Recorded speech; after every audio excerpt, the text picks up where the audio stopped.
اللهم صل على سيدنا محمد وعلى آل سيدنا محمد كما صليت على إبراهيم وعلى آل إبراهيم في العالمين إنك حميد مجيد. أعوذ بالله من الشيطان الرجيم. بسم الله الرحمن الرحيم. وآية لهم الليل نسلخ منه النهار فإذا هم مظلمون والشمس تجري لمستقر لها ذلك تقدير العزيز العليم. والقمر قدرناه منازل حتى عاد كالأرجون القديم. لا الشمس ينبغي لها أن تدرك القمر ولا الليل سابق النهار وكل في فلك يسبحون. قال المؤلف والمفسر رحمه الله تعالى أدام النفع بعلومه وعلومكم في الدارين آمين إلى أن قال وقوله تبارك وتعالى لا الشمس ينبغي لها أن تدرك القمر. قال مجاهد لكل منهما حد لا يعدوه ولا يكسر دونه إذا جاء سلطان هذا ذهب هذا وإذا ذهب سلطان هذا جاء سلطان هذا. حضرت مجاہد رحمۃ اللہ علیہ فرماتی ہیں اس آیت کا معنی یہ ہے لِكُلٍّ مِّنْهُمَا حَدٌّ، اللہ نے دونوں کی ایک حد مقرر کر دی ہے. سورج کی بھی حد ہے اور چاند کی بھی حد ہے. کوئی اس حد سے تجاوز نہیں کرتا. جب اس کا وقت آ جاتا ہے تو وہ چلا جاتا ہے، یعنی سورج کا وقت آ گیا چاند غائب ہو گیا، رات ختم ہو گئی. رات کا وقت آیا تو سورج غائب ہو گیا. تو اللہ نے ایک حد معین کر دی ہے، اس حد سے کوئی تجاوز نہیں کر سکتا. وقال عبد الرزاق اخبرنا معمر عن الحسن في قوله تعالى لا الشمس ينبغي لها ان تدرك القمر قال ذلك ليلة الهلال. حضرت حسن فرماتی ہیں کہ اس آیت کا معنی یہ ہے کہ جب چاند کی پہلی رات ہوتی ہے. وروى ابن ابي حاتم هنا عن عبد الله بن المبارك انه قال ان للريح جناحا وان القمر يأوي الى غلاف من الماء. حضرت عبداللہ ابن المبارک رحمۃ اللہ علیہ فرماتے ہیں ہوا کے لیے اللہ نے پر رکھے ہیں جو ہمیں نظر نہیں آتے ہیں، اور اسی طرح چاند جو ہے وہ بھی ایک غلاف ہے پانی کا جس میں آ کے غائب ہوتا ہے. وقال الثوری بن اسماعیل بن ابی خالد ان النبی صالح لا يدرك هذا ذو هذا، اس کی روشنی اس کو نہیں پہنچتی. ولا هذا ذو هذا، یعنی جب رات ہوگی تو سورج کی روشنی نہیں پہنچے گی، اور جب سورج کی روشنی ہوگی تو رات اور چاند کی روشنی نہیں ہوگی. وقال اکرمۃ بقوله تبارک وتعالى الشمس ينبغي لها ان تدرك القمر، یعنی ان لكل منهما سلطانا، ہر کسی کا اللہ نے ایک وقت معین کر دیا ہے. فلا ينبغي للشمس ان تطلع بالليل، اب یہ نہیں ہو سکتا کہ سورج رات کو نکل آئے. وقوله تبارک وتعالى وَلَلَّيْلُ سَابِقُ النَّهَارِ لا ينبغي إذا كان الليل أن يكون الليل آخر حتى يكون النهار. یہ نہیں ہو سکتا کہ جیسے اب رات ہے اور رات کے بعد پھر رات شروع ہو جائے، نہیں، رات کے بعد پھر دن آئے گا، دن کے بعد پھر رات آئے گی. فسلطان الشمس بالنہار، یعنی سورج کی بادشاہی دن میں ہوتی ہے. وسلطان القمر باللیل، اور چاند کی بادشاہی رات میں ہوتی ہے. وقال الضحاک لا يذهب الليل من هاهنا حتى يجيء النهار من هاهنا. اللہ نے ایسا نظام بنا دیا ہے کہ رات ادھر سے جائے گی تو چاند دن ادھر سے آئے گا. وَأَوْمَأَ بِيَدِهِ إِلَى الْمَشْرِقِ، آپ نے مشرق کی طرف اشارہ فرمایا. وقال مجاہد وَاللَّيْلُ سَابِقُ النَّهَارِ يَطْلُبَانِ حَسِيسَيْنِ يَصْفَانِ مِنَ الْآخَرِ. والمعنى في هذا أنه لا فترة بين الليل والنهار، یہ نہیں ہو سکتا کہ رات آئے اور دن نہ آئے، نہیں، وہ اپنے اپنی رفتار میں چل رہے ہیں۔ بل کل منہم یعقب الآخر بلا مہلۃ ولا تراخ، یہ نہیں ہوگا کہ اب رات تو گزر جائے پھر سورج نہ نکلے ہم بیٹھے رہیں انتظار، نہیں، ایک وقت مقرر، رات جائے گی سورج آئے گا۔ لأنہما مسخران دائبین طالبان طلبا حثیثا، اللہ نے اپنے بندوں کے لیے مسخر کر دیا ہے، یہ ایک دوسرے کی تلاش میں چل رہے ہیں۔ وقولہ تبارک و تعالی وکل فی فلک یسبحون، یعنی اللیل والنہار والشمس والقمر کلهم یسبحون ای یدورون فی فلک السماء، یہ فلک کے سما کے اندر چکر لگا رہے ہیں۔ قالوا ابن عباس اکرمہ ضحاک رسول تعالی و تعالی خراسانی وقال عبد الرحمن فی فلک بین السماء والارض والبیحات غریب جدا بالمنکر۔ قال ابن عباس رضی اللہ عنہ وغیر واحد من السلف فی فلکۃ کفلکۃ المغزل، آپ نے فرمایا کہ وہ ایسے فلکہ ہے جیسے آپ ہوتا ہے نا جس پہ دھاگا بنتے ہیں، دھاگا پھیرتے ہیں، اس کو مغزل کہتے ہیں، جیسے اس پہ وہ پھرتا ہے اسی طرح یہ بھی فلک میں پھرتے ہیں۔ وقال مجاہد الفلک کحدیدۃ الرحا کفلکۃ المغزل، ان نے فرمایا وہ فلک جو ہے، فلک جو ہے وہ ایسے ہے جیسے چکی ہوتی ہے، لا يدور المغزل الا بها، جیسے آپ دھاگا بننے کے لیے اس کو پھیرتے ہیں، جب فلکا نہ ہو تو وہ پھر نہیں سکتی، ولا تدور الا به۔ تو اب خلاصہ یہ نکلا کہ اللہ نے سورج، چاند، ستارے، یہ سارا نظام جو بنایا ہے اس لیے کہ بندے اس میں غور کریں کہ سب سے پہلے تو کوئی اس کے بنانے والا ہے، بغیر بنانے والے کی چیز نہیں بنتی۔ اتنا بڑا روشن کرہ جو ہے اس کو کسی نے لازم بنایا، اور وہ کس نے بنایا ہے؟ بندے تو بنا نہیں سکتے، مخلوق تو بنا نہیں سکتی، مخلوق تو ایک لیمپ کے پیسے نہیں بھر سکتی، تو ساری دنیا کو روشن کرنے والا قرآن کی لازمی بات ہے، اقرار کرنا پڑے گا کہ خدا ہے اور وہی وحدہ لا شریک ہے۔ اسی طرح چاند ہے، اسی طرح دن اور رات کا نظام ہے، اور یہ بھی ثابت ہو گیا کہ خدا ہے اور وحدہ لا شریک ہے، دو خدا نہیں ہیں۔ اگر دو خدا ہوں، ایک کہے رات رہنے دو، ایک کہے نہیں میں ابھی دن نکالتا ہوں، تو فساد ہو جائے گا عالم۔ اچھا، اور جو کمزور پڑ گیا وہ خدا نہیں، جو غالب آ گیا خدا تو وہی رہے گا، پھر وہی ایک ہی ہونا چاہیے، دو کی ضرورت کیا ہے؟ لو کان فیہما آلہۃ الا اللہ لفسدتا، اگر پورے اس عالم کے اندر ایک کے بجائے دو الہ ہوتے تو نظام عالم درہم برہم ہو جاتا، ہمیشہ کے لیے ختم ہو جاتا۔ جیسے آپ دیکھیں نا کہ ایک ملازم ہے لیکن مالک دو ہے، تو وہ تو بیچارہ مصیبت میں ہے نا، کبھی وہ بلا رہا ہے کبھی وہ بلا رہا ہے۔ یہی وہ حکمت ہے نا کہ اللہ نے ایک بیوی کو دو شوہر نہیں دیے کہ دونوں اگر ایک ہی وقت میں بلائیں تو وہ کیا کریں۔ اس لیے اگر ایک بیوی کے دو شوہر نہیں ہو سکتے، ایک گھر میں دو بڑے نہیں ہو سکتے، ایک ملک میں دو بادشاہ نہیں ہو سکتے، ایک فوج کے ایک وقت میں دو کمانڈر نہیں ہو سکتے، تو خدا کیسے ہو سکتے ہیں؟ اس لیے ثابت ہوا کہ وہ ایک ہے اور وحدہ لا شریک ہے، وہی خالق الخلق ہے، وہی خالق السماوات والارض ہے، وہی خالق الشمس والقمر ہے، خالق کل شے ہے، وہی خدا ہے۔ اب اس کا نظام اللہ نے بنا دیا، ہمارے علم کے لیے چاند کو مناسب رکھا کہ چاند کو دیکھ کے ہم تاریخیں معین کرتے ہیں، چاند کو دیکھنے کے بعد رمضان ہے، عیدین ہیں، عید الاضحیٰ ہے، عید الفطر ہے، حج ہے، تمام مراحل ہیں۔ اسی طرح اگر ہم نے کوئی طلاق دی ہے، عدت کا مسئلہ ہے، عدت المطلقہ ہے، عدت المتوفی عنہا زوجہ ہے، یہ سارا نظام چاند سے چلے گا کہ 4 مہینے 10 دن اگر خامند مر جائے، اور اگر طلاق ہے تو اس کی عدت جو ہے وہ 3 حیض ہے، اور بعض علماء کے نزدیک 3 طہر ہے۔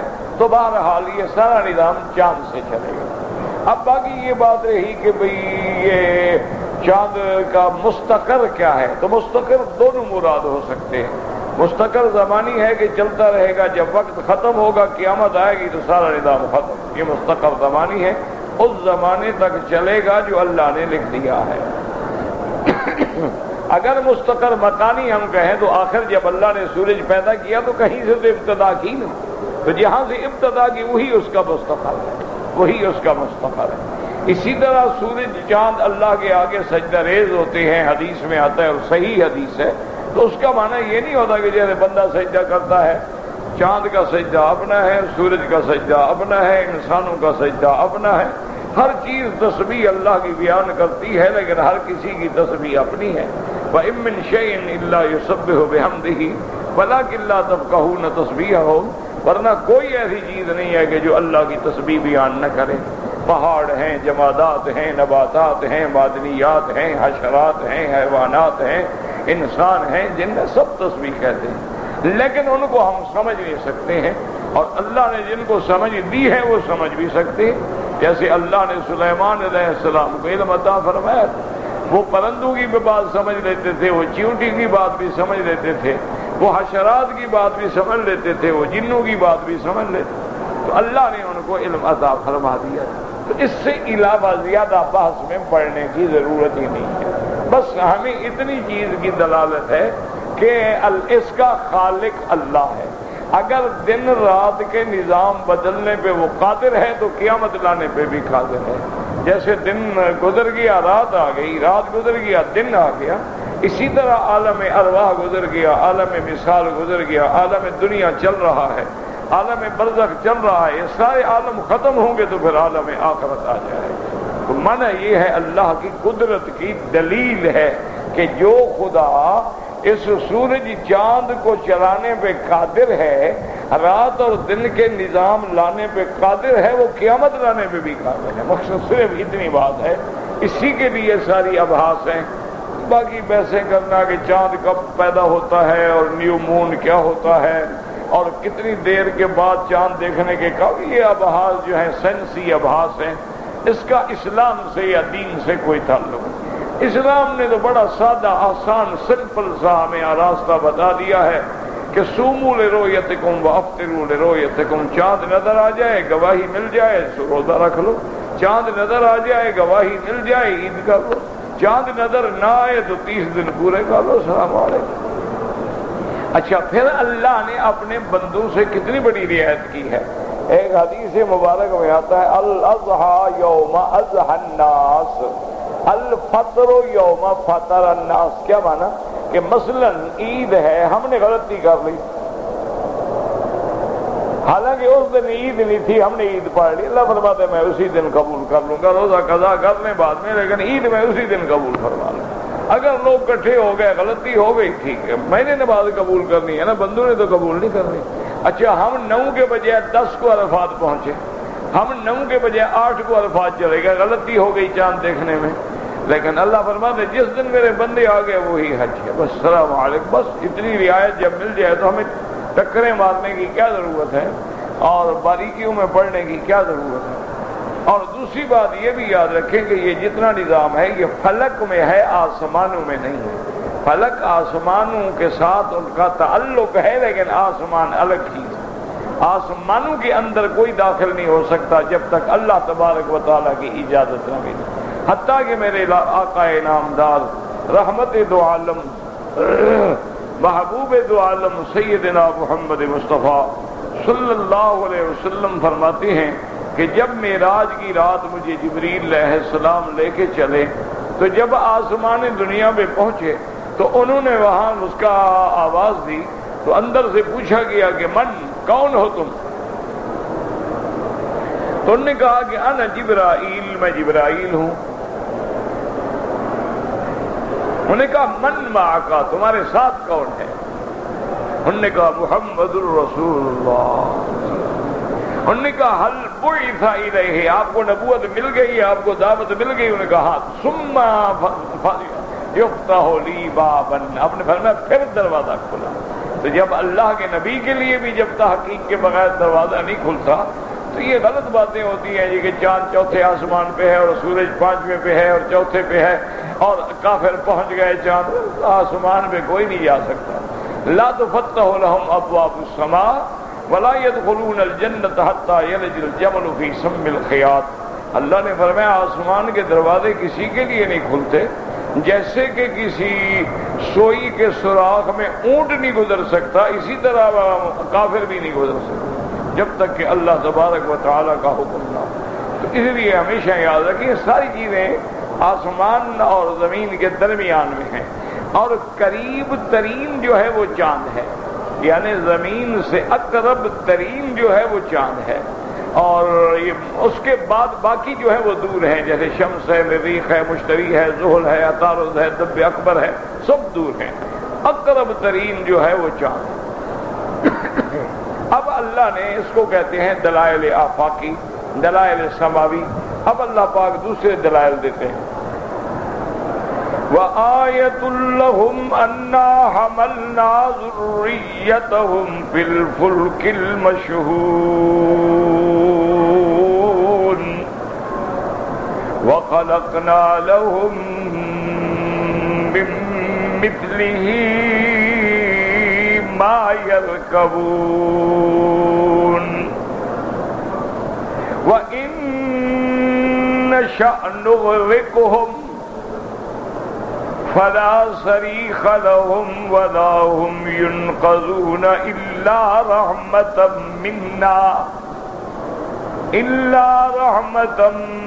منا ومتاعا إلى حين۔ اب اللہ فرماتی ہیں کہ میری نشانیوں میں سے، کیا معنی؟ قدرت کی نشانی۔ نشانی کا معنی کیا ہوتا ہے؟ یاد رکھو، آیت کا معنی علامت، جسے ہم اپنی زبان میں نشانی کہتے ہیں، کہ جب آدمی نشانی دیکھتا ہے تو بات یاد آ جاتی ہے۔ دیکھیں نا، آپ نے نشانی رکھی ہوتی ہے کہ بھئی میرا سبق یہاں تک تھا، تو جب آپ دیکھیں او ہاں بھئی نہیں، دیکھو نا علامت موجود ہے، ہم نے یہیں سبق چھوڑا تھا۔ تو اس لیے اللہ فرماتی ہے کہ میری قدرت کی نشانیاں، جن کو دیکھنے کے بعد میری خدائی کا، میری الوہیت کا، میری وحدانیت کا، میری قدرت کاملہ کا اقرار بندہ کرتا ہے، وہ نشانیوں پہ غور کرو۔ وَآيَةٌ لَهُمْ أَنَّا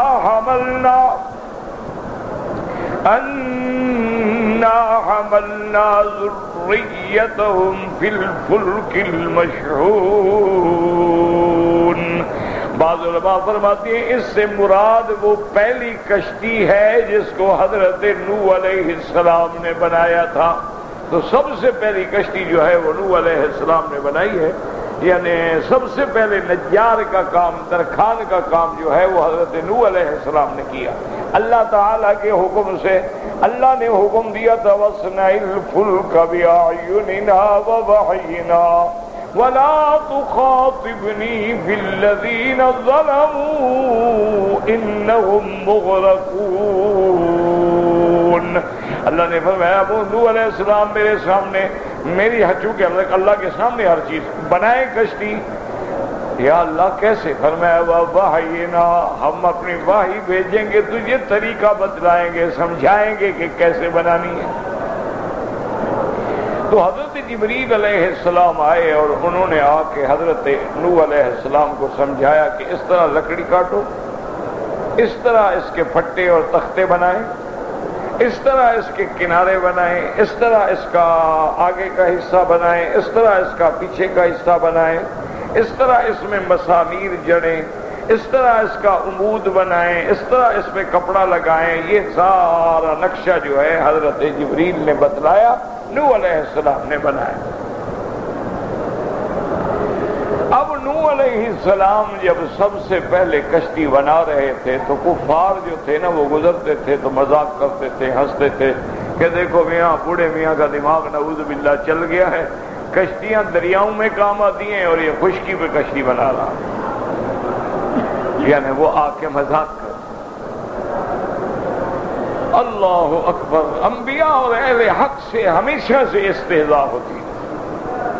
اس لیے قرآن کہتا ہے، اللہ نے فرمایا آپ ان کو کہہ دیں میرے پیغمبر، ان تسخروا منا فإنا نسخر منکم۔ اللہ نے فرمایا ان کو بتلا دو کہ بدبختو آج تو تم مذاق کر رہے، ایک وقت آئے گا جب ہم بھی ہنسیں گے تمہاری حالت پر۔ آج جیسے تم ہنس رہے ہو نا، وقت کا انتظار کرو، وہ وقت آ جائے۔ اب کشتی جب تیار ہو گئی، اللہ نے حکم دیا کہ نوح علیہ السلام ایک تو آپ یہ کریں کہ جو لوگ آپ کے ساتھ اسلام لائے، مسلمان ہیں، مومن ہیں، ان کو بٹھائیں، اور ہر چیز میں جوڑا جوڑا لے لیں، یعنی حیوانات ہیں جوڑا لے لیں، ایک بکرا ایک بکری، ایک دمبا ایک دمبی، اسی طرح ایک بیل ایک گائے، ہر چیز کا ذکر و انثی ایک جوڑا لیں، اور اس کو بھی کشتی میں سوار کرو۔ اب جناب اس میں حیوانات بھی آ گئے، اس کے اندر انسان بھی آ گئے، اس دور میں جو آپ کو ضرورت تھی عقل کی، شرب کی، کھانے کی، پینے کی، اس کی سارا نظام اللہ نے حکم دیا کہ سب کشتی میں رکھو۔ تو اس لیے اللہ فرماتے ہیں کہ میری قدرت کی نشانی دیکھو کہ کیسے ہم نے ان کو اس کشتی میں، ان کی فیملی، ان کی اولاد، کیونکہ اولاد کے ساتھ ہی بندے کی بہار ہے نا، اولاد نہ ہو تو پھر بندہ بے ثمر درخت ہے، کھڑا ہے اکیلا بیچارہ۔ تو اس لیے اللہ نے ایک تو اپنی قدرت دکھائی کہ ہم نے سوار کیا ہے، ورنہ کشتی کی کیا طاقت ہے کہ پانی پہ چلے، وہ تو ڈوب جائے فوراً۔ آپ ایک پتھر لے لیں اتنا سا، پانی پہ پھینکے کہاں جاتا ہے؟ تو اتنی بڑی کشتی ہے، اس میں اتنی مخلوق، اتنا بوجھ، اتنا سامان، اور پھر اوپر جا رہی ہے۔ پر میں یہ میری قدرت کی نشانیاں ہیں کہ میں نے اپنے بندوں کے لیے آسان کر دیا ہے کہ رستہ نہیں ہے، درمیان میں سمندر ہے، اب کیسے جاتے؟ تو حل کیا ہوا کشتی؟ جہاں سڑکیں ہیں، جہاں باہر ہے، وہاں تو آپ سڑکوں پہ چلے گئے، لیکن آگے دریا ہے، اس کو کیا کریں گے آپ؟ مثلا ابھی آپ مصر جانا چاہتے ہیں، بئی روڈ، تو آگے جب آج دریا آ جائے گا پھر کیا کریں گے؟ اسی لیے پھر یہ بسیں جو ہیں دریا کے اس کنارے پہ کھڑی ہو جاتی ہیں، آگے فیری میں جاتے ہیں، اور اس کے بعد پھر دوسری طرف سے دوسری بسوں میں بیٹھ کے چلے جاتے ہیں، کیونکہ درمیان کے اندر رکاوٹ ہے۔ اسی طرح آپ بنگلہ دیش میں جائیں، وہ تو جہاں دیکھو ایک نیا دریا ہے، اللہ کی قدرت ہے، دریا ہی دریا ہے، اور اتنے عظیم دریا، جہاں سے سفر کرو آگے دریا ہے۔ اچھا پھر وہاں وہی انتظام ہے کہ کشتیاں چھوٹی بھی ہیں، بڑی بھی ہیں، فیریاں بھی ہیں جن میں سامان بھی ہے، گاڑیاں بھی ہیں، موٹریں بھی ہیں، کاریں بھی، سب فیری میں آپ سوار کر لیں، دوسرے کنارے پہ آپ کو اتار دیں گے۔ اچھا اسی فیری کے اندر جیسے بڑے بڑے ہوٹل ہیں دنیا میں، یعنی جو ان کے لگژری جہاز ہیں نا جی، وہ جو صرف سیر کے لیے بنائے گئے ہیں، مثلا ناروے سے چلے گا اور امریکہ جائے گا، امریکہ سے چلے گا تو پھر یورپ ہوتا ہوا ناروے آئے گا، ایشیا میں، وہ بڑے بڑے جہاز ہیں، ان کے لگیری جہاز ہیں، ان کا تو کرایہ ہوائی جہاز سے بھی 20 گنا زیادہ ہوتا ہے، یعنی اگر ہوائی جہاز کا کرایہ 1000 ہے تو اس کا 20,000 ہوگا، اس لیے کہ وہ تو ہیں ہی لگژری نا، یعنی وہ تو بنائے اس لیے گئے ہیں نا کہ بڑے لوگ جو ہیں اسمگلر ہیں، یا جن کا باپ دادا جلدی مر گیا ہو، تازہ مرا ہوا ہو، اس کا پیسہ اولاد کو مل جائے، وہ بھی بڑی سیریں کرتے ہیں نا بعد میں، یا جواری ہیں، اسمگلر ہیں، ہیروئن بیچنے والے ہیں، یا بڑے بڑے بزنس ٹائکون ہیں، وہ ان میں سفر کرتے ہیں، عام آدمی کی تو ضرورت ہی نہیں ہوتی ہے، عام آدمی کہاں سفر کرے؟ تو اس میں دنیا کی ہر بے حیائی ہوتی ہے، تمام دنیا میں جتنے منکرات ہیں نا وہ سارے اسی جہاز میں ہوتے ہیں، اس میں بار ہوتے ہیں، اس میں گیم کھیلنے کے میدان ہوتے ہیں، اس میں باقاعدہ ٹینس کھیلی جاتی ہے، جوا گیمبلنگ کی جاتی ہے، جوا کھیلا جاتا ہے، اس کی مشینیں لگی ہوتی ہیں، اور پھر عورتیں ہیں، لڑکیاں ہیں، چکلے ہیں، بازار ہیں، ڈانس ہیں، کیبرے ہیں، دنیا کی ہر لعنت جو ہے وہ جہاز ہے۔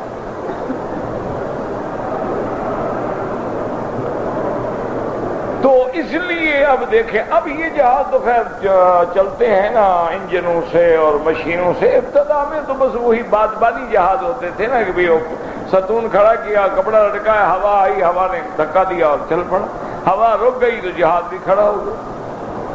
اسی لیے پہلے حاجی صاحبان جو ہے نا ہندوستان سے آتے تھے، بمبئی سے، 2 مہینے میں پہنچتے تھے جدے۔ 12 دن تو مجھے بھی یاد ہے، ہم ایک دفعہ جہاز میں آئے تھے، بحری جہاز میں، اکبری جہاز تھا، تو اس میں 12 دن لگے تھے کراچی سے جدے تک کے لیے۔ تو 12 دن کا سفر تو مجھے بھی یاد ہے، بہت بڑا حالانکہ جہاز تھا،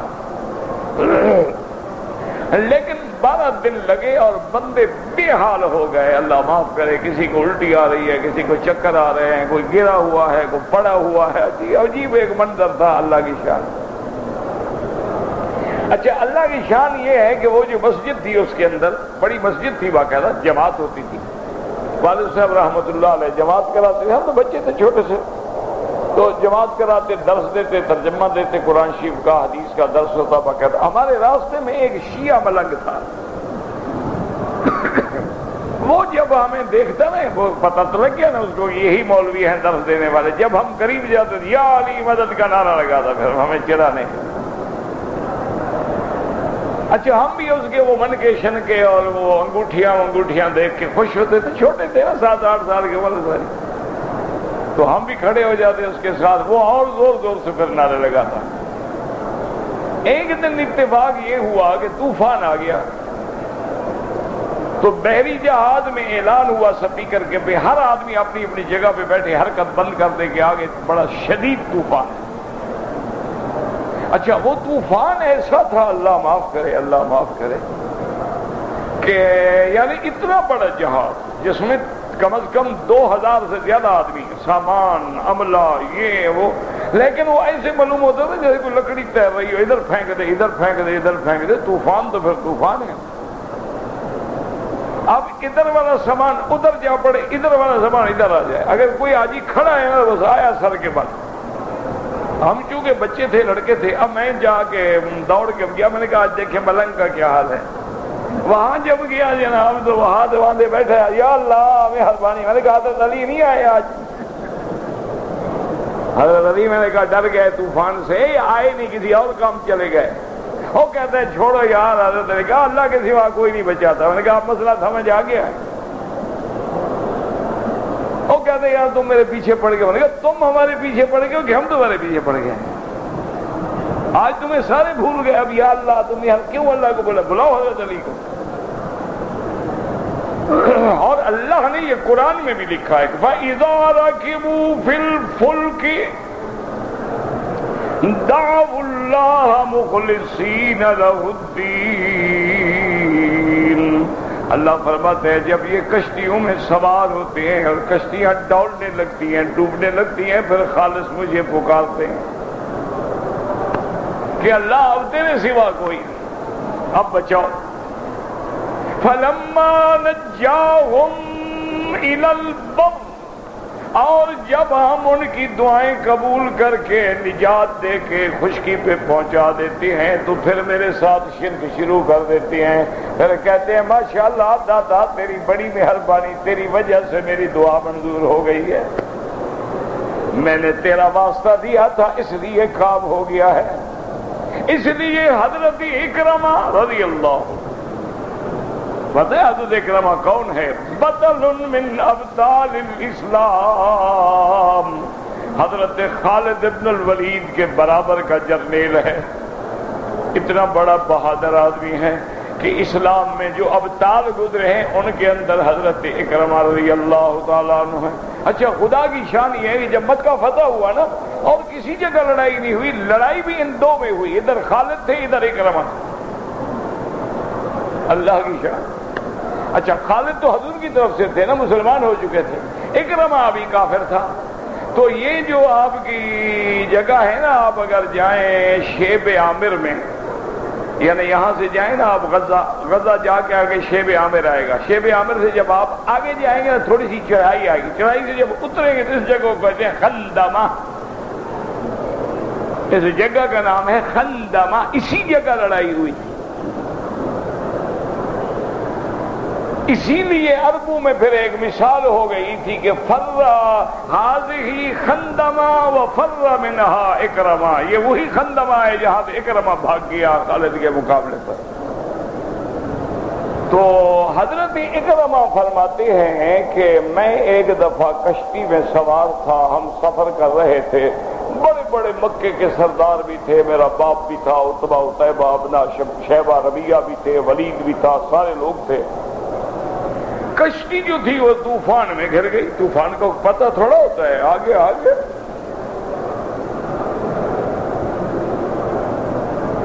اب جب تب کشتی ڈولنے لگی تو پہلے کسی نے کہا یا لات یا عزا حبل منات، جب بالکل یقین ہو گیا کہ کشتی ڈوبتی ہے نا، پھر کہا یا اللہ یا رب محمد اب آپ بچائیں۔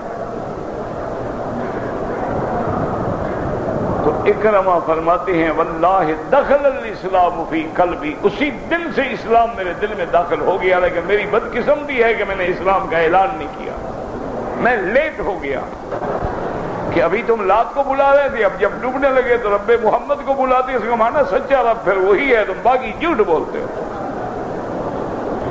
تو کہتی اسلام میرے دل میں آ گیا، لیکن میرا نصیب کہ میں جلدی اسلام نہ لا سکا، اور فتح مکہ کے بعد بھی حضرت اکرمہ بھاگ گئے، یمن کی طرف بھاگ گئے۔ وجہ کیا تھی؟ ان کو پتہ تھا کہ مجھے معافی نہیں ملے گی، میں حضور کے سب سے بڑے دشمن کا بیٹا ہوں، میں ابھی جہل کا بیٹا ہوں، سب کو معافی ملے گی لیکن مجھے نہیں ملے گی۔ فرماتے ہیں کہ میری بیوی چونکہ مکے میں تھی اور میری بیوی اسلام لے آئی،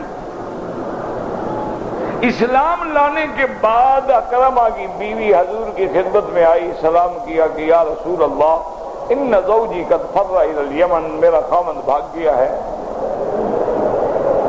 اور میرا خامند اس لیے ڈرا ہوا ہے کہ آپ کے سب سے بڑے دشمن کا بیٹا ہے،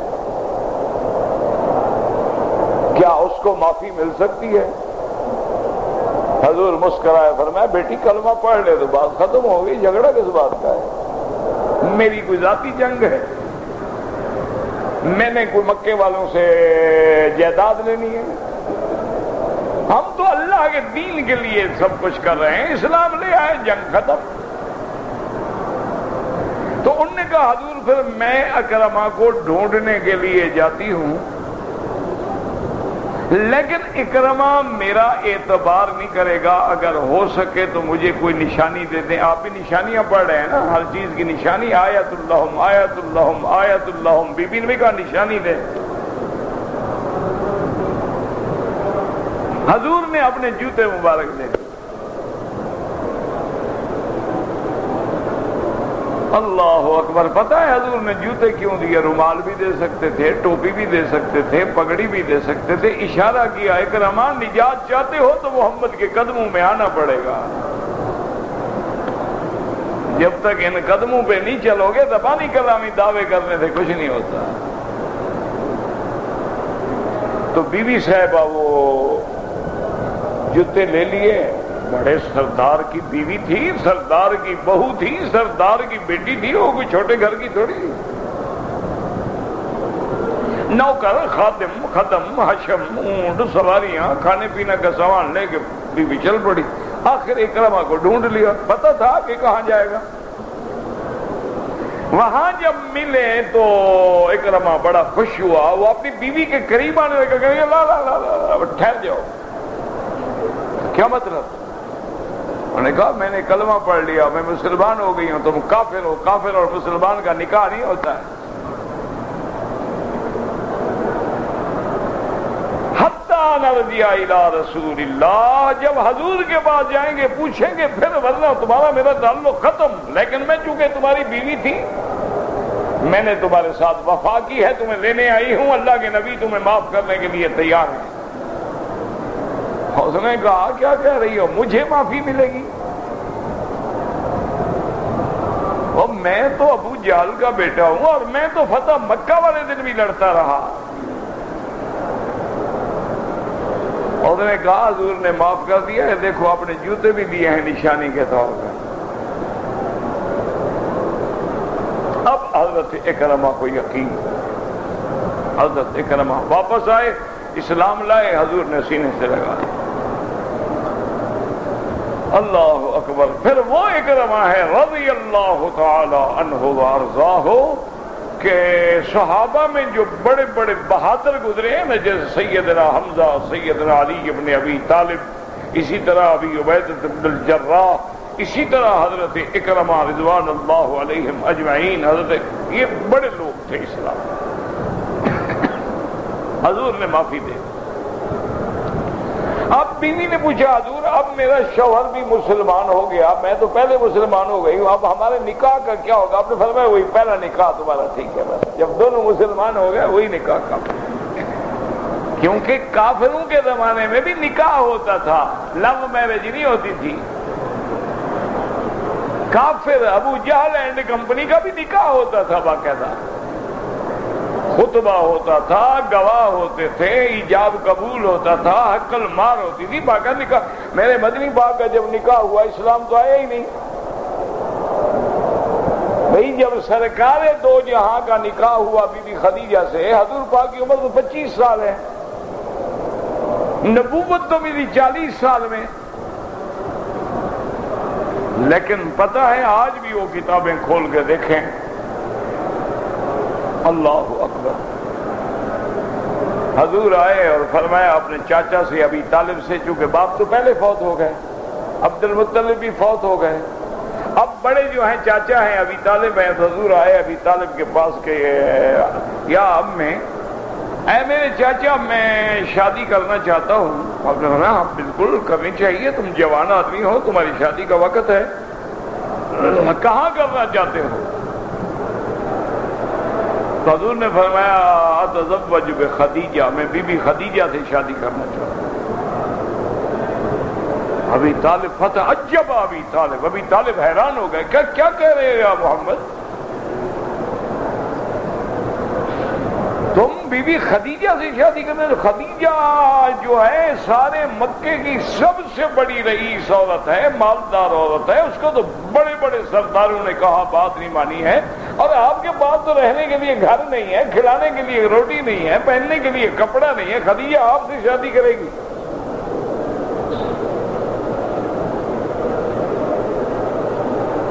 چاچے نے کہا یا محمد ماذا تقول، کیا کہہ رہے ہو؟ اور خدیجہ تو سردار ہے، مالدار عورت ہے، پورے مکے میں اس سے بڑا مالدار کوئی نہیں، اور پھر ایک بہت بڑے خاندان کی عورت ہے، وہ آپ سے کیسے شادی کرے گی؟ حضور نے فرمایا چاچا میں نے نہیں کہا، خدیجہ نے خود پیغام بھیجا ہے، میں نے تو نہیں کہا، میں نے تو کوئی پیغام بھی نہیں دیا، اور میرے تو تصور میں بھی نہیں تھا کہ خدیجہ سے میری شادی ہوگی. وہ تو خدیجہ نے خود بھیجا ہے پیغام کہ حل ترغب فی زواجی، میرے ساتھ شادی کرنے میں راضی ہیں. اور پھر میری عمر 40 سال ہے، پہلے 2 خاوند ہو چکے ہیں، دونوں خاوندوں سے اولاد ہے. تقدیر کے فیصلے تھے نا، اللہ کے فیصلے ہو چکے. تو ابی طالب نے کہا پھر دیر کس بات کی ہے، جاؤ جلدی کرو، کہیں ایسا نہ ہو بڑے خاندان کی عورت ہے اس کا موڈ بگڑ جائے. تو ابی طالب نے آگے خطبہ پڑھا ہے نکاح کا، محمد مصطفیٰ کا. آج بھی وہ خطبہ اٹھا کے دیکھے نا تو میرے جیسے مولوی تو اس کا ترجمہ بھی نہیں کر سکتے. کیا عجیب خطبہ ہے جو اس نے شان محمد مصطفیٰ میں دیا. یعنی ایک تو خطبہ ہے نا، اور پھر جو اس نے منظر کھینچا ہے ابی طالب نے کہ خدیجہ ایک طرف تیری دولت ہے، عزت ہے، ثروت ہے، حسن ہے، جمال ہے، نام ہے، لیکن دوسری طرف بھی تو میرا محمد ہے جیسا دنیا میں پیدا نہیں ہوا.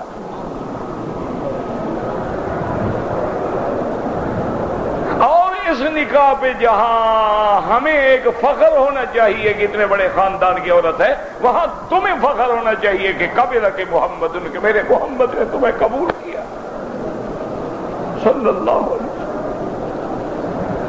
صلی اللہ علیہ وسلم. یاد رکھو اللہ چاہتے تو کماری لڑکی سے شادی نہیں ہو سکتی، لیکن تقدیر فیصلہ کر چکی تھی محمد تیری تحریک اسلامی کے لیے دولت کی بھی ضرورت ہے، مال کی بھی ضرورت ہے، ہم خدیجہ کو تیرا غلام بنا دیں۔ اسی لیے بی بی عائشہ فرماتی تھی انی اغار علی خدیجہ، جتنی مجھے خدیجہ سے غیرت آتی ہے کسی بیوی سے نہیں آتی۔ تو بیویوں نے کہا بی بی عائشہ تمہیں کیا ہو گیا؟ اور خدیجہ تو تیری بیوی بننے سے پہلے بیچاری فوت ہو گئی، اس میں غیرت آتی ہے تمہیں؟ جو فوت ہو گئی، جو بیوی دفن ہو گئی، تم نے کبھی بی بی خدیجہ کو اپنے گھر میں، حضور کے گھر میں دیکھا ہی نہیں، تم تو بعد میں آئی ہو۔ بی بی خدیجہ تو مکے میں دفن ہو گئی، وہ تو جنت المعلی میں ہے، اور تمہیں کس بات کی غیرت ہے؟ بی بی عائشہ فرماتی ہیں لکثرت ذکر رسول اللہ، کہ میرے مدنی ہر وقت یاد کرتے ہیں صلی اللہ علیہ وسلم۔ دعا کرو اللہ ہمیں بھی حضور کی یاد نصیب کر دے۔ کوئی رحمت کی گھڑی ہوتی ہے تو مسافر ہو، اللہ کے دروازے پہ آئے ہو، دعا المسافر مستجاب، مسافر کی دعا اللہ فرماتے ہیں میں قبول کرتا ہوں کہ میرے دروازے پہ امید لے کے آیا ہے، وہ کریم ہے، اپنے دروازے دعا کیا کرو اللہ ہمیں بھی حضور کی محبت کا کوئی کروڑواں حصہ نصیب فرما دے۔ فرماتی ہے کثرت ذکر رسول اللہ، حضور کا اکثر یاد فرمانا، ہر بات میں کہتے قالت خدیجہ، قالت خدیجہ، خدیجہ نے یہ کہا، خدیجہ نے یہ کہا، خدیجہ نے یہ کہا۔ اور اس کے بعد جب حضور کی خدمت میں کوئی ہدیہ آتا ہے فرماتا ہے جلدی کرو خدیجہ کی سہیلیوں کے پاس بھیجو، خدیجہ کی عزیزوں کے پاس بھیجو۔ جب حضور بار بار یاد کرتے ہیں تو مجھے غیرت آتی ہے کہ میرے جیسی بیوی جمال بھی ہے، کمال بھی ہے، کنواری بھی ہے، لیکن حضور ہر وقت خدیجہ۔ ایک دن بی بی عائشہ غیرت میں جوش میں آ گئی اور کہنے لگی کہ یا رسول اللہ صلی اللہ علیہ وسلم آپ ہر وقت خدیجہ خدیجہ خدیجہ کا ذکر کرتے ہیں، ما ہی الا ایم، بیوہ عورت تھی، 2 شوہر پہلے کر چکی تھی، 40 سال کی عمر تھی، آپ اس بوڑھی خدیجہ کو یاد کرتے ہیں، جبکہ گھر میں جوان بیویاں موجود ہیں لیکن آپ اس بوڑھی کو ہر وقت یاد کر رہے ہیں۔ حضور کی آنکھیں سرخ ہو گئی، فرمایا عائشہ کیا کہا ہے تم نے؟ فرمایا تم لوگ اس وقت آئے ہو جب اللہ نے مجھے عزت دی، دولت دی، طاقت دی، خدیجہ نے اس وقت میرا ساتھ دیا ہے جب اللہ کے سوا محمد کا کوئی نہیں تھا۔ أَلَمْ يَجِدْكَ يَتِيمًا فَآوَى وَوَجَدَكَ ضَالًّا فَهَدَى وَوَجَدَكَ عَائِلًا فَأَغْنَى بِمَالِ خَدِیجَةَ۔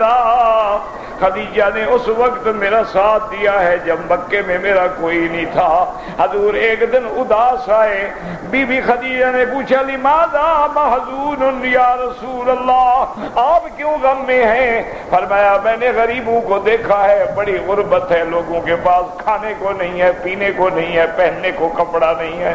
بی بی خدیجہ فرماتی ہے ابو بکر کو بلایا، حضرت ابو بکر فرماتی ہے مجھے بٹھا دیا خدیجہ نے، حضور بھی بیٹھے ہیں اور بی بی خدیجہ دینار، درہم، ریال حضور کے سامنے ڈھیر کر دی گئی، اتنی دولت کا ڈھیر لگ گیا کہ مجھے حضور نظر نہیں آتے تھے۔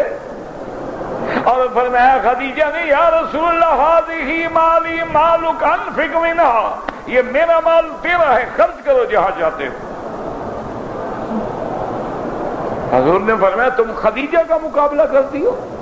خدیجہ تو ام اولادی، میری ساری اولاد کی ماں تو بی بی خدیجہ ہے، میرے بیٹوں کی ماں خدیجہ، طیب طاہر قاسم کی ماں خدیجہ، بی بی فاطمہ زینب کلثوم سب، رقیہ کی ماں خدیجہ ہے، میری اولاد کی ماں میں خدیجہ کو بھول جاؤں؟ کیا کہہ رہی ہو؟ تو یہ شان ہوتی ہے بیویوں کی بھی، اللہ بیویاں دے تو پھر ایمان والی ہوں، شان والی ہوں۔ الطیبات للطیبین والطیبون للطیبات الخبیثات للخبیثین۔ آج ہمارا حشر یہ ہے، ہم اگر اجنبی عورتوں پہ نظر ڈالتے ہیں تو فکر نہ کرو گھر میں بھی انشاءاللہ موبائل پہ پیغام دوسروں کے پاس جا رہے ہیں۔ اس لیے میرے باپ یہ فرمانے کہ من زنا زونیا، جو لوگوں کی بیٹیوں سے زنا کرتا ہے اس کی بیٹیوں سے بھی زنا ہوگا۔ یہ تو سودا ہے، نقد، اس ہاتھ دے اس ہاتھ لے۔ تو اس لیے بی بی آ گئی اور اکرمہ بھی مسلمان ہو گئے۔ تو بعض علماء نے فرمایا کہ وہ کشتی سے مراد حضرت نوح کی کشتی ہے، وآیۃ لہم انا حملنا، نشانی ہے ہم نے ان کو سوار کیا، ذریتہم فی الفلک المشحون، فلک مانا کشتی، مشحون مانا مملوءۃ، وہ کشتی بھری ہوئی سامان سے کہ آدمی بھی ہیں، جانور بھی ہیں، مال بھی ہیں۔ اللہ فرماتے ہیں میری قدرت، میری آیات، میری نشانیاں دیکھو کہ وہ کشتی پانی پہ کیسے اتنا بوجھ اٹھا کے چلتی ہے۔ اللہ اکبر۔ وَخَلَقْنَا لَهُم مِّن مِّثْلِهِ مَا يَرْكَبُونَ، اور ہم نے پیدا کیا تمہارے لیے کشتی کی طرح چیزیں جن پہ تم سوار ہوتے ہو۔ یہ پانی کی کشتی ہے اور اونٹ کو ہم نے تیرے لیے خشکی کی کشتی بنا دیا ہے، اس پہ بھی سوار ہوتے ہو، اس پہ بھی سوار ہوتے ہو، اس پہ بھی بار برداری، اس پہ بھی بار برداری، یہ سب میری قدرت ہے۔ اونٹ کی سرکشی کی بھی دیکھو، اونٹ کی قوت کو بھی دیکھو، قامت کو بھی دیکھو، گردن کو بھی دیکھو، ٹانگوں کو بھی دیکھو، طاقت کو بھی دیکھو، لیکن میں نے کیسے مسخر کر دیا ہے کہ 7 سال کا بچہ بہار پکڑ کے اس کے اوپر بیٹھا ہوا ہے۔ یہ ساری میری قدرتیں ہیں، پہچانو کہ خدا کون ہے۔ اللہ آپ کو ہمیں صحیح عقیدہ نصیب کرے۔ کہتے جی کہ میری ایک شادی شدہ بہن پہ جادو کا اثر ہے۔ بہرحال میرا بھائی، اس کا علاج جو ہے سب سے بہتر سورۃ البقرہ جو قرآن کی سورت ہے، پہلی سورت فاتحہ کے بعد بقرہ ہے، یہ کیسٹ لے لو، ٹیپ کا یعنی ٹیپ لے لیں جس مثلاً قاری کی آپ کو پسند ہے، اور اس کو ٹیپ ریکارڈر میں لگا کے ہیڈ فون لگا کے بہن سے کہو کہ وہ ہیڈ فون کانوں پہ لگائے اور وہ سنا کرے، بس انشاءاللہ سب جادو وادو اڑ جائیں گے۔ کسی پیر شیر کے چکر میں نہ پھنسنا۔ ہاں ابھی تو بہن کو ہے نا، پھر تم پر بھی ہو جائے گا، پھر سارے گھر پہ ہو جائے گا۔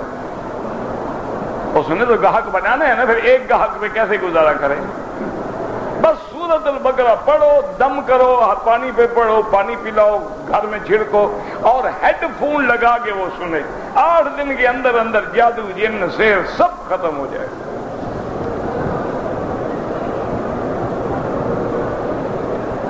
اگر لیکوریا ہو تو اس میں نماز، روزہ، ہر چیز جائز ہے۔ لیکوریا حیض نہیں ہوتا، وہ تو ایک بیماری ہے، ایک پانی ہے۔ وضو کریں، نماز پڑھیں، طواف کریں، عمرہ کریں، احتیاط یہ کریں کہ وہ گندا پانی جو ہے وہ حرم میں نہ گرے، مسجد میں نہ گرے، پیڈ باندھ لیا، کوئی اور چیز کر لو۔ نہیں وہی وضو جو ہے، ایک وضو کے ساتھ کئی نمازیں بھی آپ پڑھ سکتی ہے، اس سے وضو نہیں، وہ تو ایک عارضہ ہے۔ اگر وہ لیکوریا کپڑے کو لگ جائے وہ بھی پلیت نہیں ہوتا ہے۔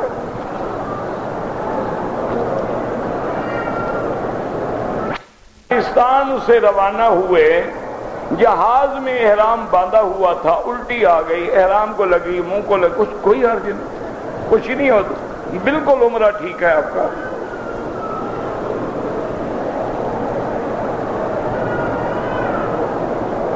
آپ سرگودا سے آئے ہیں، بعض مسافر ہیں، مسافر میں 4 رکعتوں کی نماز 2 رکعت ہے، سنت نفل معاف ہے، فرض اور واجب وتر پڑھنے ہوں گے، لیکن سنتیں پڑھنا چاہو ثواب ہے، کیوں چھوڑو؟ یہاں کون سا اب تمہیں تکلیف ہے؟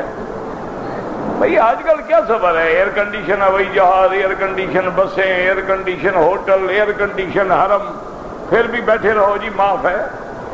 معاف تو ہے، گناہ تو نہیں ہوگا، لیکن ثواب کیوں چھوڑتے ہو؟ لیکن سنتیں پوری پڑھو گے، ان میں کسر نہیں ہوگی۔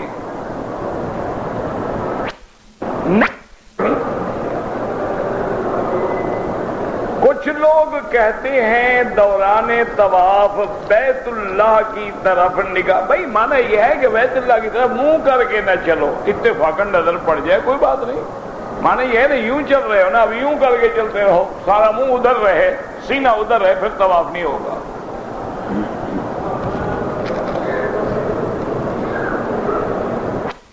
فوت ہو گئے بالکل ان کے لیے عمرہ کریں، ایک عمرہ ایک آدمی کے لیے، یہ نہیں کہ ایک عمرہ کر کے ساری امت کو بخش دیں۔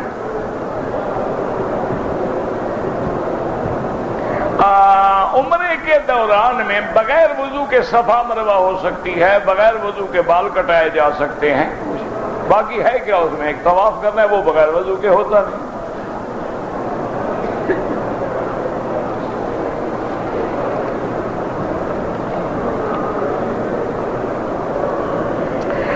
اگر آپ کی بیوی کے پاس 5 تولے سونا ہے اور کوئی چاندی شاندی نہیں، کوئی نقد نہیں، کوئی پیسہ نہیں، پھر کوئی زکات نہیں، 7.25 تولے سونا ہو یا اس کے برابر قیمت بن جائے۔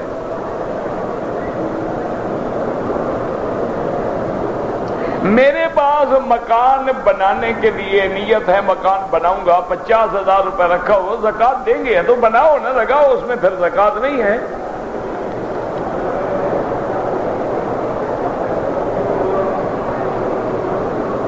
میں نے ایک گاڑی لینی ہے 3 لاکھ روپے کی، ابھی میرے پاس 1 لاکھ ہے، بالکل سال گزرے گا زکات دیں گے؟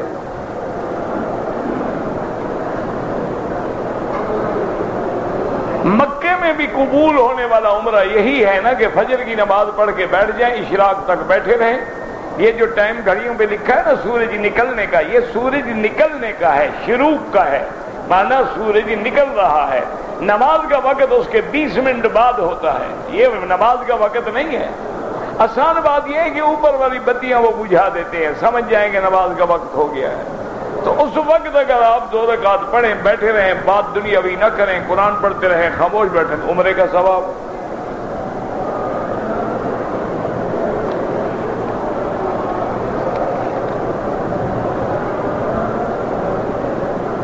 اللہ پاک فرماتے ہیں کہ صفا مروہ اللہ کی نشانیاں ہیں، تو موجودہ لوگ مٹا رہے ہیں کہ بنا رہے ہیں؟ حجی بیوقوف آدمی ہے بھائی، بنا رہے ہیں مٹا رہے ہیں؟ حاجی مر جائے ہم صرف دیکھتے رہیں کہ وہ پتھر کدھر تھا، اچھی بات ہے بھائی۔ ان صفا والمروہ، اور یاد رکھو انہوں نے باقاعدہ انجینئر بلائے، علماء بلائے، کمیٹی بلائی، پہاڑ کی تہ تک پہنچے ہو گے، دیکھو کہ صفا کا پہاڑ کہاں سے شروع ہو کے کہاں تک جاتا ہے، ایسے نہیں بنا دیتے یہاں اسلام کی حکومت ہے، تمہارا ملک تھوڑا ہے کہ جیسے مرضی آئے آئینی قوانین بنا دو، جیسے مرضی آئے جو چاہو قانون بنا دو۔ اب قانون یہ ہے کہ بھئی زنا جو ہے اگر ہو رہا ہو، آپ اگر اطلاع دیں گے آپ کو جیل میں ڈال دیں گے کہ آپ نے شکایت کیوں کی ہے، ان کو کچھ نہیں کہیں گے، کیونکہ وہ تو آزادی ہے نا، حقوق انسانی آپ نے ڈسٹرب کیا نا، ناحق تہمت لگائی ہے، گواہ لیا ورنہ قذف آپ کو 80 کوڑے لگائیں گے۔ اسلام کیسے نافذ کر رہے ہیں؟ یہ فرق نہیں کرتے بدبختو، ایک ہے زنا کی تہمت لگانا، ایک ہے زنا کا اڈا چل رہا ہے، آسمان زمین کا فرق ہے۔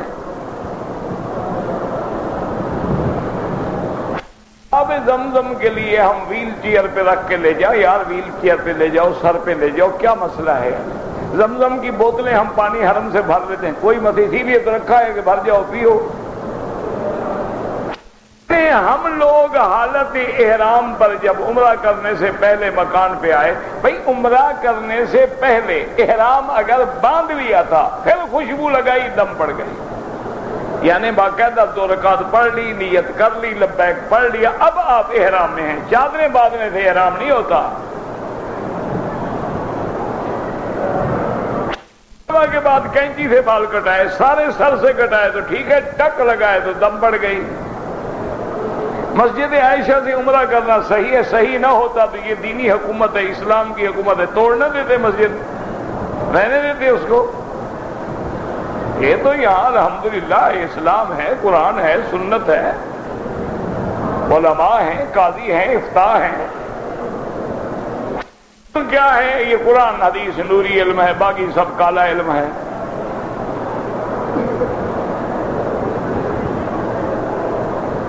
جب امام امام ظہر اصل میں خاموش ہوتا ہے، ہم کیا کہ آپ ہی خاموش رہیں؟ امام تو پڑھ رہا ہے، خاموش تو نہیں ہوتا۔ کتنے کا آپ کو خاموش ہوتا ہے امام؟ ایسا پڑھتا ہے، پڑھتا تو ہے نا۔ ہم نے امام آخر کیوں بنایا ہے؟ سارا کام تو ہم خود کریں، پھر امام کس کام کے لیے ہیں؟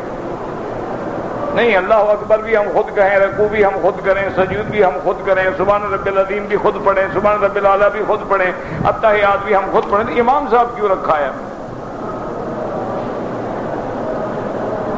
معلوم ہوا نا کہ قرات کے لیے امام ہے۔ من کان لہ امام فقراءۃ الامام قراءۃ لہ۔ حضور نے فرمایا جب امام ہے تو امام کا پڑھنا تیرا پڑھنا۔ قرآن کی تلاوت اگر یاد ہو تو جائز ہے، ہاتھ نہ لگاؤ۔ عورتیں قبرستان میں جائیں نہیں، بالکل نہ جائیں، نہ جائیں اس لیے کہ عورت کمزور دل ہوتی ہے، وہاں جا کے جزا فضا کرے گی، وہاں جا کے رونا آئے گا اور پتہ نہیں کیا کیا باتیں کرے گی جو اللہ کی تقدیر کے بھی خلاف ہوں۔ اس لیے اسلام نے پہرا لگا دیا ہے کہ خبردار مت جائیں۔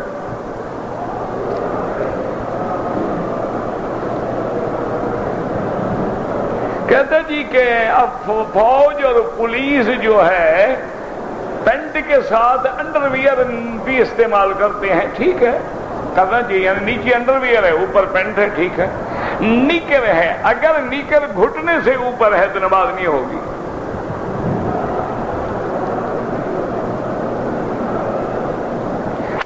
وہ بالکل واجب ہے، اور اس کا کٹانا جو ہے گناہ کبیرہ ہے، اور کٹانے والا فاسق و فاجر ہے۔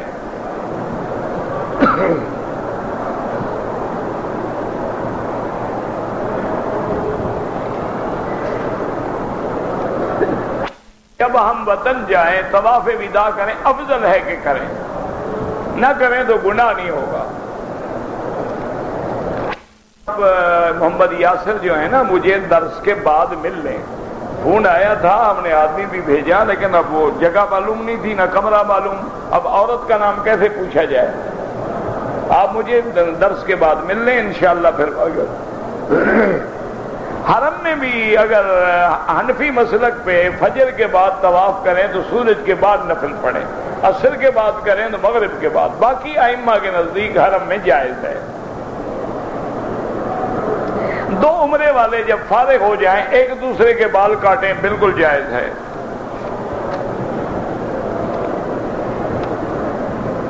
کہتے جی کہ ہمارے ملک میں 40 دن کے لیے تبلیغ والے ہمیں نکال کر لے جاتے ہیں، دیکھو جی بیویوں کے حقوق کی نقصان نہیں ہوتا، یہ جو 2 سال کے ویزے پہ آئے ہوئے ہیں ان کے بارے میں کیا حکم ہے؟ یہ 2 سال کے کنٹریکٹ پہ جو آئے ہوئے ہیں ان کی بیوی رہے گی تو 2 سال کے بعد بیوی رہتی ہے تو 40 دن کے بعد بھی رہ جائے گی، خیر کچھ نہیں ہوتا۔ وہ شیطان ڈالتا ہے نا، دین والے کام کی طرف نہ جاؤ، ادھر تو چاہے 4 سال لگا لو۔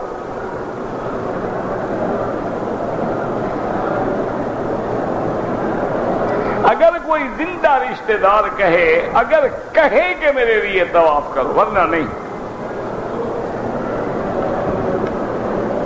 میری والدہ بیمار ہیں، اللہ شفا عطا فرمائے، اللہ ہر بیمار کو شفا دے۔ اگر ایک آدمی بینک میں ملازم ہے، نوکری نہ چھوڑے، دوسری تلاش کرے، جب مل جائے تو چھوڑ دے، اگر چھوڑ دی اچھا کرے، اللہ پہ بھروسہ کرے، اللہ دے گا انشاءاللہ۔ ربنا تقبل